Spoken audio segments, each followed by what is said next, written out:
Hello, I'm Rob Collins and this is the Specialist Finance Show. Now, you were aware that there was a bit of a hiatus while I was away in the UK. I've now been back for a couple of weeks, so I thought it'd be interesting just to do a very quick show just on my observations since I've been back. Now look, clearly development lending is still tight, there's no denying that, though I do see a little bit of evidence of thawing around the edges.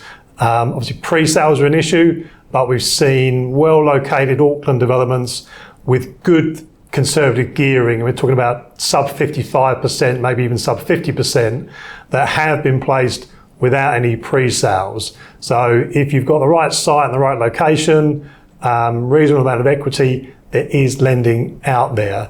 Obviously, getting the site at the right price is key, and I've got a lot of clients calling up that have bought sites with assumptions from the previous market where prices were rising, lending was easier, gearing was higher. So there's a lot of people at the moment that are kind of stuck. They've got the site, they've got the consent, but now the numbers don't work to make the funding viable. I know I've got another set of clients sitting on the sidelines waiting to try and snap up some of those sites as people are forced to sell or lenders go through a mortgagee possession process.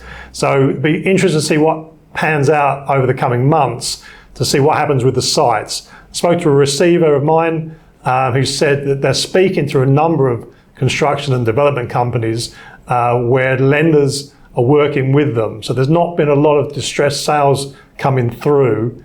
Whether that continues or whether we start to see people pushing the button and forcing sales will be interesting. So developers out there, you're sitting on the sidelines, maybe some opportunities to buy sites with today's assumptions, not last year's assumptions. Finally, just as a little add-on to that, we mentioned pre-sales. I know, speaking to the resi guys in the office, they've definitely seen an uptick in inquiry. So we're not saying that this is the bottom of the market or we've turned a corner, but hopefully this uptick in inquiry means that people are now thinking about the prices, looking at what they can do. So it might be the beginning of the turnaround. We'll keep our fingers crossed and see what happens through the summer. Thank you.